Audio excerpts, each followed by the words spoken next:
Aula número 10 de foliações. Eu lembro que na aula passada a gente viu o teorema de estabilidade local de Hebel, né, que vale para qualquer codimensão. Ele diz basicamente que ao redor de uma folha compacta com grupo de holonomia finito, toda folha é compacta e tem grupo de holonomia finito. E mais, a gente pode mostrar que nessa vizinhança toda folha é um recobrimento da folha inicial. Tá bom? Foi isso que a gente viu na última aula, né? Então, nosso objetivo agora, na aula de hoje, é ver o que acontece quando a foliação é de codimensão 1. Então, a gente tem mais informação, né? Nós começamos com 2 lemas. Tinha uma pergunta do Matheus que eu quero aproveitar também para falar hoje, mas vou lembrar antes dos 2 lemas que a gente falou. O primeiro lema é que se eu tenho um grupo finito, ele vai ser o grupo de holonomia, né? Então, quando é um subgrupo finito dos homeomorfismos de R, né? Esse aqui é o grupo de homeomorfismos. Esse aqui. Um grupo de homeomorfismos de R, que fixam o zero, né?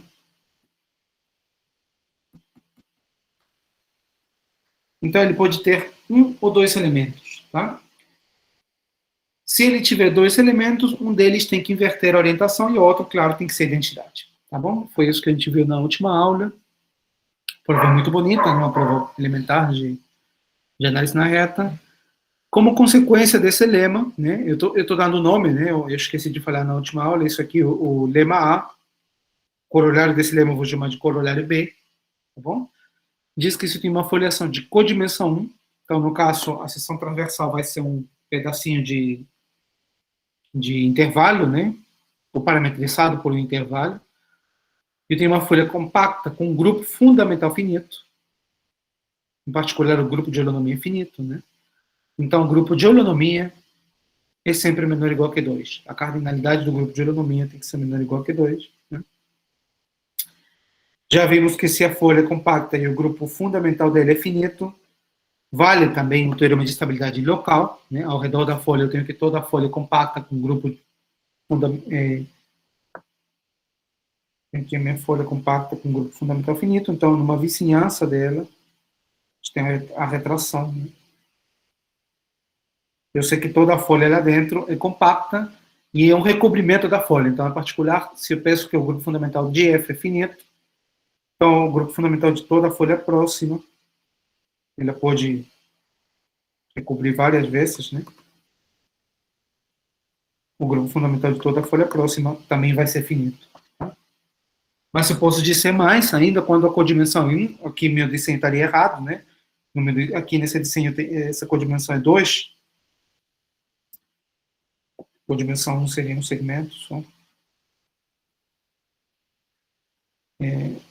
Quando a codimensão 1, eu sei que o grupo de holonomia pode ter 1 ou 2 elementos, né? Porque ele seria finito, e um grupo finito dos homomorfismos de R possuem, pelo lema A, 1 ou 2 elementos. Isso eu sei que a foliação é transversalmente orientável, então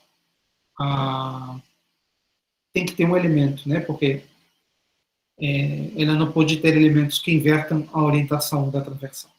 Né? Se ela é transversalmente orientável, nenhum elemento da holonomia pode inverter a orientação. Né? Lembro que a transversal. Posso apagar aqui? Isso aqui seria a folha F'. Transversal seria um segmento assim. E ele é um pedacinho de reta. E eu tenho que os elementos da holonomia, se a foliação é transversalmente orientável, eles são difeomorfismos de sigma. Né?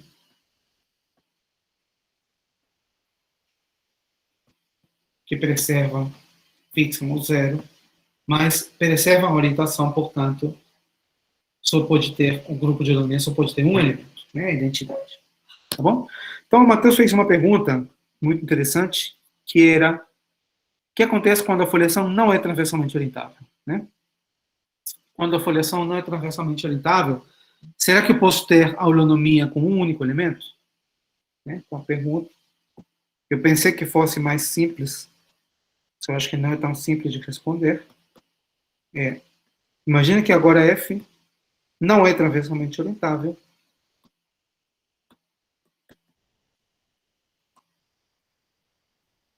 Não é transversalmente orientável.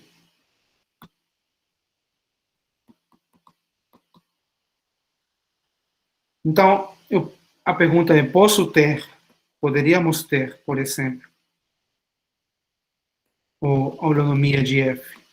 F é folha compacta, né? Vou supor que é compacta, para que tudo isso, o que a gente está falando, faça sentido, né? Eu posso ter que isso tenha um único elemento. Um é o elemento identidade, não é o elemento trivial. Então, eu pensei que a resposta fosse mais simples, por quê? Porque quando F não é transversalmente orientável, você sabe o quê? Você sabe que a foliação transversal, qualquer campo de linhas transversal é não orientável, né? Então, se eu pego um campo de linhas transversal, em particular, eu posso pegar o campo de linhas ortogonal, né? Eu já sei pelo teorema de Frobenius que todo campo de linhas é integrável, tá certo? Porque um campo de linhas fechado pelo colchete, então campo de linhas transversal é uma foliação, e eu tenho que essa foliação é não orientável. Quando eu tenho uma distribuição, uma foliação não orientável, eu posso pegar o recobrimento duplo orientável, né? Eu posso tomar o recobrimento duplo orientável, que é o recobrimento 2 a 1. Como eu sei que F, esse aqui seria o recobrimento duplo orientável, recobrimento duplo orientável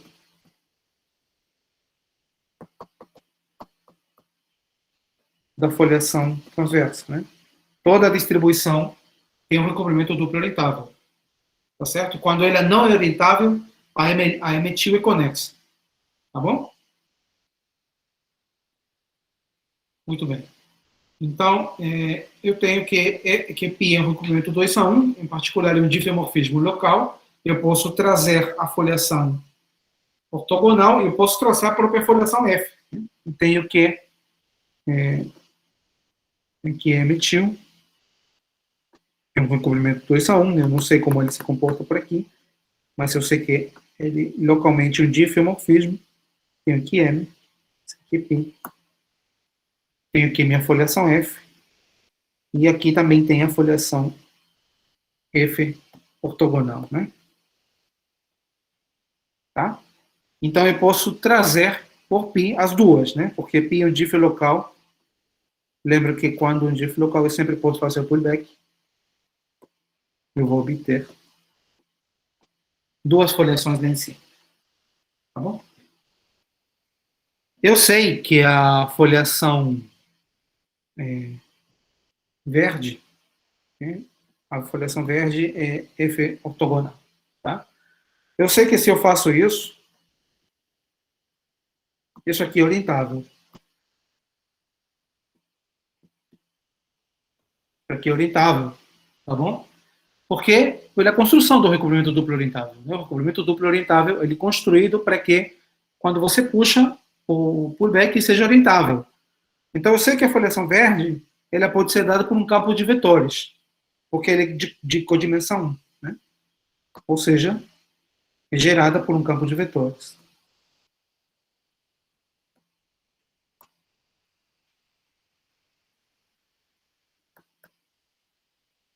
Tá bom? Então, o que a gente tem? Se eu fixar um ponto, se eu fixo um ponto na minha variedade, eu tenho a foliação, né? Eu tenho na transversal duas orientações, porque a transversal, isso aqui eu estou supondo que é codimensão 1, né? Na transversal eu tenho orientação positiva, vamos dizer, eu fixo uma para ser positiva, e a outra seria negativa, tá bom? O recobrimento duplo orientável, ele faz o seguinte, né? Se eu tenho um ponto aqui, x0, ele tem dois pontos lá em cima, um ponto corresponde à orientação positiva e outro ponto corresponde à orientação negativa, lembra, né? Se esse aqui é x0, se esse aqui é x0, esse aqui é x0, ou x0 mais, orientação positiva, e esse aqui é o x0 ou x0 menos, orientação negativa, né? E como eu sei que a variedade é metil e conexa, eu sei que eu posso ligar os pontos por um caminho, né? O que vem embaixo num caminho fechado, né? Se eu projeto o caminho aqui, gama, til, ele vem aqui num caminho gama, que é fechado, porque os dois pontos iniciais e finais do caminho gama til projetam no mesmo ponto, tá bom? E eu sei que lá em cima tem um campo de vetores, porque eu sei que lá em cima a foliação verde é orientável, né? É isso que eu estou falando aqui. Campo de vetores x, ou x til, sei lá. Né? Então eu sei que sobre cada ponto do caminho eu tenho um campo de vetores que é tangente à foliação verde. A foliação verde é definida por um campo de vetores. Então, eu tenho aqui um campo sobre cada ponto do caminho, né? E esse campo eu posso, como eu sei que é um diff local, eu posso projetar aqui. E ele vai me dar um campo que começa nesse ponto, mas termina nesse. Né? Então, que a gente vê que quando eu volto aqui no caminho gama, eu termino não nessa direção, mas termino outra. Justamente isso significa ser transversalmente não orientável. Né? Não ser transversalmente orientável. Você tem caminhos onde você começa numa direção, e é o que a gente chama, quando eu considero toda a variedade, não uma foliação, o que a gente chama de caminho desorientador. Né? É um caminho que começa numa orientação e termina na outra. Acontece isso com a faixa de médios, por exemplo. Né? Só que isso, agora, esse caminho, esse campo, ele é sempre tangente à foliação verde.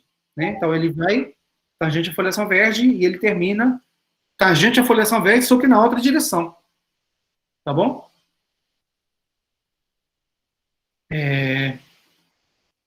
Então, a pergunta é, esse caminho aqui, gama, se esse caminho gama pode ser tomado dentro de uma folha preta, de uma folha de F, isso certamente vai te dar um elemento na holonomia que inverte a orientação. Tá? Se o caminho gama é o mesmo argumento que a gente fez para provar. Lembra, não sei se vocês lembram o argumento que a gente usou para provar o teorema B, né? O corolário B. Né?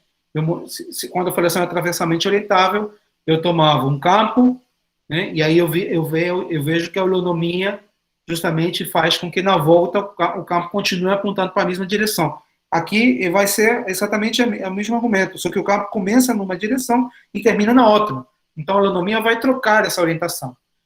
O ponto que eu não sei, né? A princípio eu não sei, não parece ser tão simples, ver que tem que pensar mais, né? Pelo menos eu acho que tem que pensar mais, para mostrar que esse caminho gama possa ser tomado dentro da foliação preta, da folha da minha foliação inicial F. Pergunta se gama está contido em folha de F.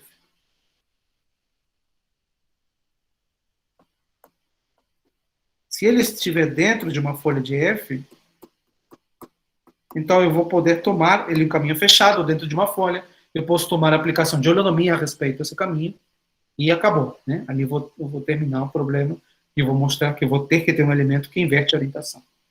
Tá bom? Então, a pergunta do Matheus não parece ser tão simples, né? Tem que trabalhar um pouco mais para mostrar que esse caminho pode ser tomado dentro da folha. Tá? E por que eu queria aproveitar um pouco mais essa pergunta? Porque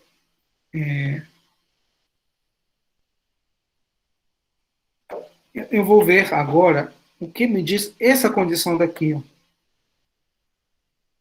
que isso me diz na folha, né? Olhando minha identidade. Então, olha só. Eu tenho aqui a folha F compacta. Então, eu vou colocar uma condição, né? Vamos supor que a holonomia de uma folha. Eu não vou supor que a foliação é atravessamento orientável ou não. Simplesmente eu vou supor que tem uma folha compacta, tal que a holonomia é trivial, é identidade. Lembra que a gente mostrou que a holonomia determina o comportamento da foliação numa vizinhança da folha. Então, eu vou utilizar esse fato para dizer alguma coisa aqui, no caso em que a holonomia é trivial. Então, o que acontece? Se a holonomia é trivial, significa que eu tenho aqui a folha, F, eu tenho uma transversal qualquer, né? Claro, eu estou supondo que é codimensão 1. Eu não disse aqui que é codimensão 1. Tá? A gente está em todo momento em codimensão. Então, eu tenho aqui uma transversal. Uma transversal, se eu diminuir essa transversal, eu posso supor que ela é parametrizada pelo segmento menos 1. Posso supor que é transversal parametrizado por um segmento, né? Porque ele é parametrizado por um aberto de R. Um aberto de R suficientemente pequeno é um intervalo aberto, né? Então, vou supor isso, vou supor que alfa de 0 é o ponto x0, esse ponto aqui. Né? E eu tenho que a holonomia da folha nessa transversal é a identidade. Tá bom? Eu posso construir outra foliação que tem holonomia e identidade, que é a foliação trivial. Eu posso fazer o seguinte, eu posso pegar V igual a menos 1 F vezes menos 1, né, que seria a folha vezes o intervalo, menos 1. E aqui eu posso considerar a foliação transversal, a foliação vertical, horizontal. Né? Com a foliação. É um produto, né? Com a foliação horizontal. As folhas são do tipo F vezes constante. Né? Tenho aqui um intervalo menos 1. Tá bom? Essa foliação, vamos chamar G, com a foliação G. Essa foliação G tem holonomia trivial, porque é a foliação trivial. Tá bom? Se você pegar um caminho qualquer, ele se levanta como ele mesmo. É uma folha próxima. Se ele é fechado, o levantamento é o mesmo caminho, portanto é fechado também. Né? Então, a holonomia é trivial nesse caso que a foliação é trivial. Então, as duas foliações têm a mesma holonomia, ou conjugada, né? Claro, não é a mesma porque esse segmento não é o mesmo intervalo menos 1, mas tem um alfa, né? Que leva o sigma no intervalo menos 1, o alfa menos 1, tá? Então, as duas foliações têm holonomias conjugadas. Pelo teorema que a gente já viu, isso indica que as foliações são conjugadas numa vizinhança. Ou seja, existe uma vizinhança da folha F, uma vizinhança aqui, e uma conjugação que leva à foliação na vizinhança V, vamos dizer, U, na foliação aqui na vizinhança V. Então, eu sei que existe, porque as holonomias são conjugadas, né? As duas são identidade, as duas são o mesmo grupo, né? Então, existe um H, um difeomorfismo, que vai de U em V, que leva folhas de F em folhas de G. Ou seja, numa vizinhança da folha compacta com uma holonomia trivial, a foliação é trivial. Toda vizinhança, a foliação é produto. É o produto dessa folha por números reais. Né? É a foliação trivial mesmo. Tá bom? Isso é um resultado que segue do teorema anterior da unicidade da holonomia. Né? Aquele teorema que diz que se você tem duas holonomias conjugadas, então as próprias foliações têm que ser conjugadas. Tá bom? Então, eu posso, se eu tenho que a minha holonomia é 1, é trivial, eu posso supor que a foliação é trivial, tá bom? Então, o que acontece? Eu posso supor que, nesse caso, a minha foliação... Então, podemos supor, nesse caso, né? Podemos supor que F é a foliação trivial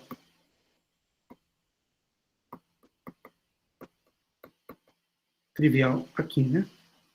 Em FV, que é F vezes menos 1. Foliação trivial mesmo, tá bom? Então, tenho aqui F, multiplico pelo intervalo menos 1, tenho aqui a foliação trivial. Isso aqui é F.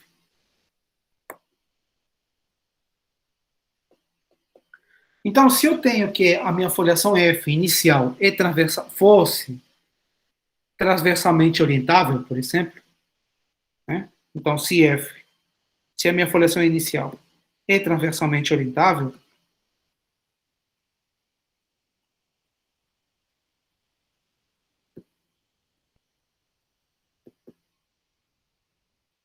então a foliação aqui no produto, né, que é a mesma que difeomorfa, também vai ter que ser transversalmente orientável, porque é equivalente à foliação F.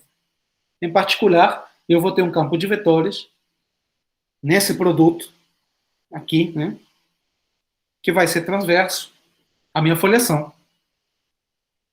Tá certo? Então eu vou ter um campo de vetores X no produto, tá bom? Que vai ter duas componentes, né? Uma componente na direção de F e outra componente na direção do intervalo menos 1, né? Tem duas componentes.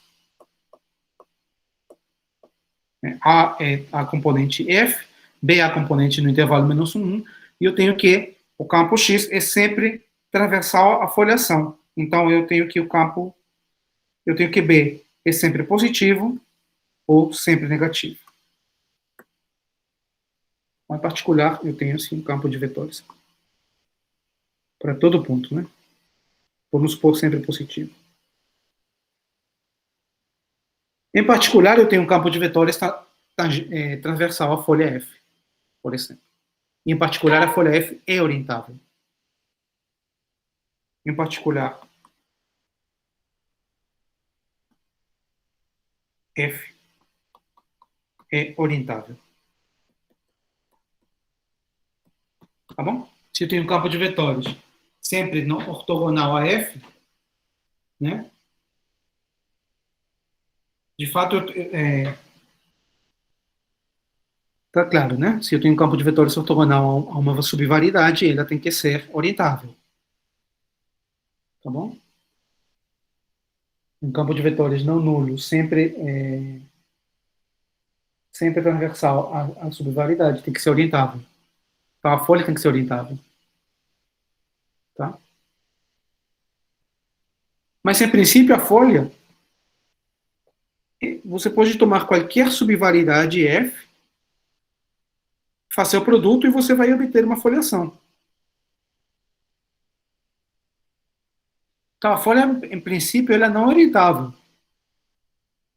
Então, se a foliação que você obtém é transversalmente orientável, a folha é orientável.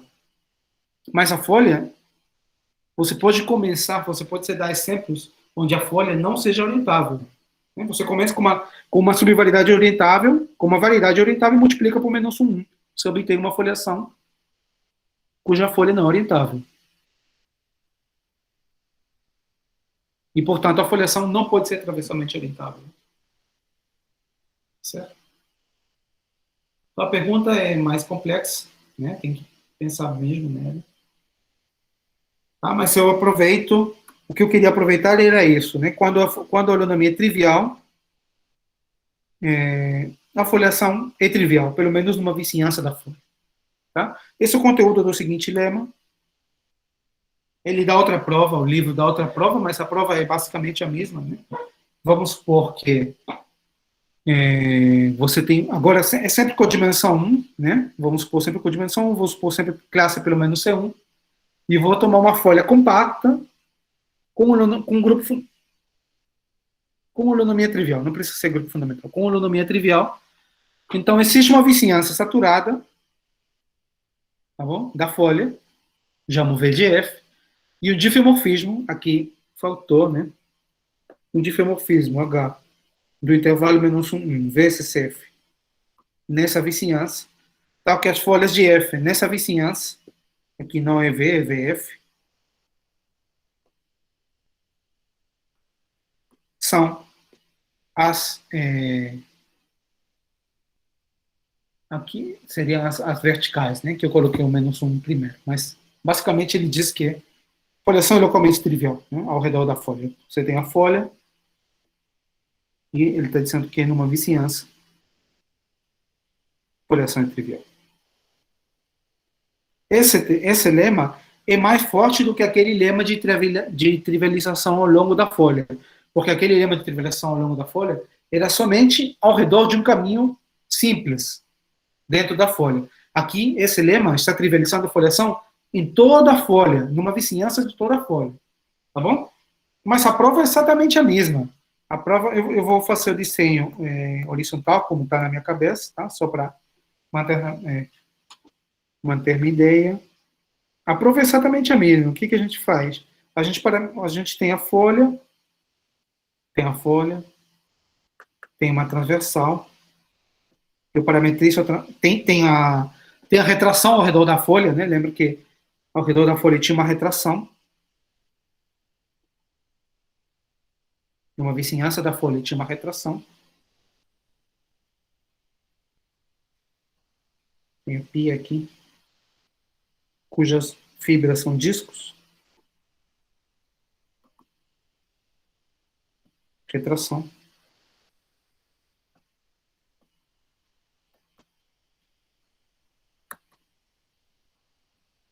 Retração. E eu sei que a holonomia é trivial. Tá bom? Então, eu sei que vale o teorema de estabilidade local. Então, eu posso supor que nessa folha, nessa aberto V, vale o teorema de estabilidade local, de Hebb, né? Então, o que eu vou ter? Eu vou ter que cada folha próxima vai bater essa transversal no máximo em um ponto, tá certo? Posso supor que bate num ponto. Se a folha, né? Se não, eu vou diminuir meu aberto sigma e vou pegar o saturado dele. Lembra que a construção de V era você diminuir a transversal e saturar, né, até conseguir essa vizinhança. Então, cada ponto da vizinhança bate nesse sigma em algum ponto. Como eu sei que a holonomia é trivial, vai ter que bater no máximo em um ponto, então vai ser exatamente um ponto, né? Então, eu vou definir o H. Eu vou definir o H. Pode ser o contrário, né? Eu vou definir na outra direção. Eu vou definir no CG da vizinhança em menos 1 vezes F. O que eu faço? Eu faço o seguinte, né? Eu pego um ponto qualquer da vizinhança, vamos supor que X, eu levo em F pela retração. Eu tenho ponto X na vizinhança. Eu sei que esse ponto tem uma imagem que está em F, que é π de X.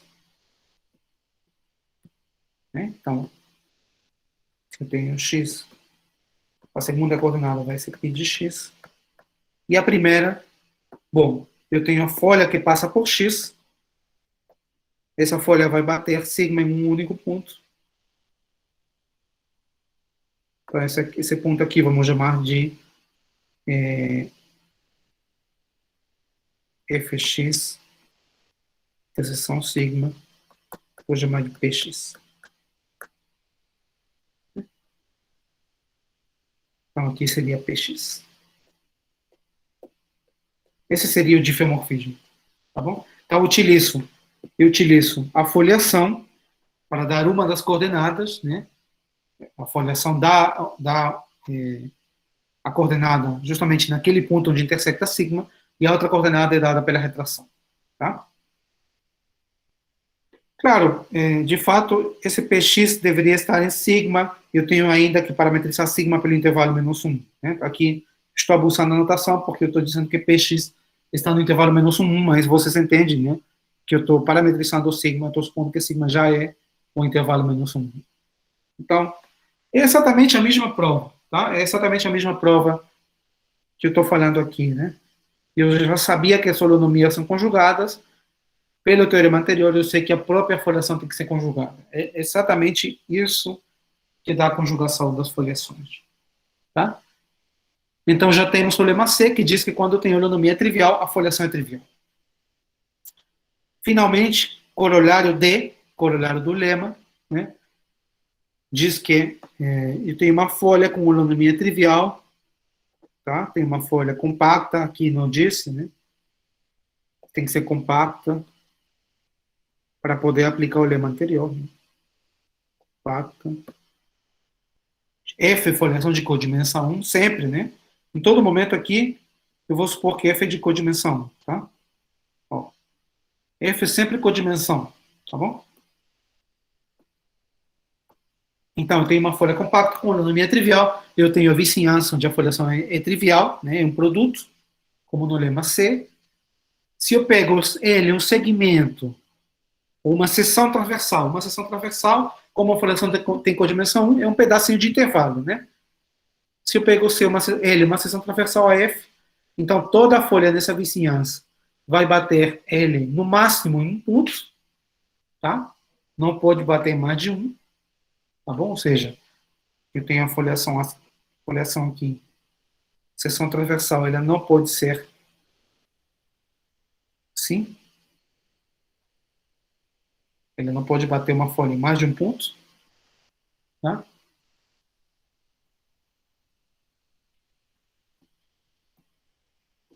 E se as extremidades, lembra que ele é parametrizado por um intervalo, né? Ele é uma seção transversal, então eu tenho L, eu tenho alfa de AB em L, tá bom? Se as extremidades estão no bordo, na fronteira desse aberto, então ele vai bater exatamente em um ponto a cada folha nessa vizinhança, né? Então a prova disso é muito simples, porque eu já sei que eu tenho F, eu tenho uma vizinhança onde a foliação é difeomorfa à foliação produto, né? Que é a foliação produto mesmo. Isso aqui é -1. Isso aqui é F. Isso aqui é 0. Foliação é a foliação produto. Tá bom? Então, se eu pego uma seção transversal aqui, pelo difeomorfismo, ele vem numa seção transversal aqui. Né?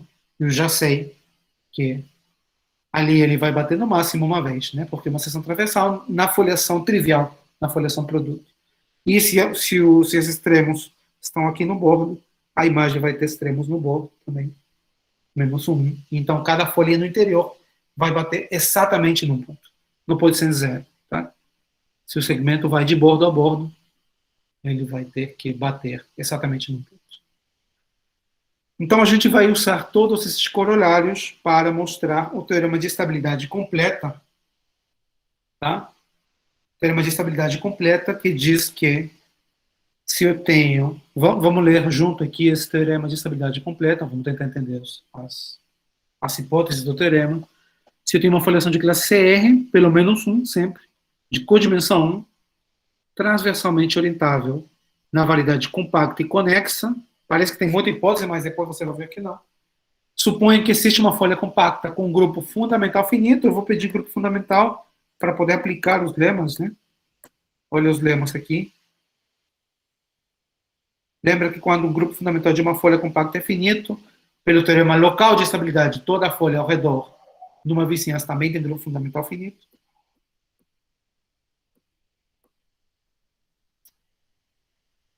Então, valem duas propriedades. Todas as folhas são difeomorfas a F. Tá? Em particular, toda a folha é compacta e tem grupo fundamental finito. Tem exatamente o mesmo grupo fundamental de F, da folha F. E, segundo, a foliação é dada por uma submersão numa curva fechada. Tá? Existe uma submersão de M, da variedade M, no círculo unitário, tal que as folhas são nos conjuntos F menos 1 de θ, onde θ é um elemento do círculo. Em particular, né, essa subimersão tem fibras conexas, né, porque as fibras são as folhas são conexas. Bom? Tem uma condição. Então, vamos pensar nessa hipótese aqui. Olha só quanta hipótese tem. Classe CR, nem vou pensar, porque sempre é CR. Codimensão 1 também não vou pensar, porque sempre é codimensão 1. Tem uma hipótese aqui que é transversalmente orientável. Essa hipótese pode ser retirada, depois a gente vai ver no final da aula, porque eu vou utilizar o recobrimento duplo orientável. Tá? Só que, claro, se eu pegar o recobrimento duplo orientável, eu vou perder o difiomorfismo, né? Porque eu vou ter recobrimento. Tá? Não vai ser claro que as folhas são difiomorfas. AF. Mas, que outra hipótese eu tenho? Variedade compacta conexa. Conexa, bom, a gente sempre vai pedir que a variedade seja conexa. Então, aqui tem uma hipótese importante. Eu vou ressaltar as hipóteses importantes. Transversalmente orientável, tá? Para a prova a gente vai usar compacta. Variedade tem que ser compacta, tá? Existe uma folha compacta com grupo fundamental finito. Essa é a hipótese de sempre. Folha compacta com grupo fundamental finito. Então, tem basicamente três hipóteses. A folhação transversalmente orientável, que a variedade seja compacta e que exista uma folha compacta com grupo fundamental finito. Então, todas essas folhas são difiomorfas e, mais ainda, a foliação pode ser dada por uma subimersão. Bom? Então, esse conteúdo do teorema de estabilidade completa que a gente vai tentar mostrar na segunda parte da aula. Deixa eu adicionar folhas. Eu vou tentar dar a ideia, tá? Eu não vou fazer todos os detalhes, porque eu já fiz uma quantidade boa de detalhes para o teorema de estabilidade local, então eu acho que mais instrutivo é dar a ideia e deixar para vocês lerem alguns detalhes. Tá bom? Então, isso a gente vai tentar fazer daqui a 10 minutos, para dar a prova. E deixa parar a gravação aqui para entrar nas perguntas.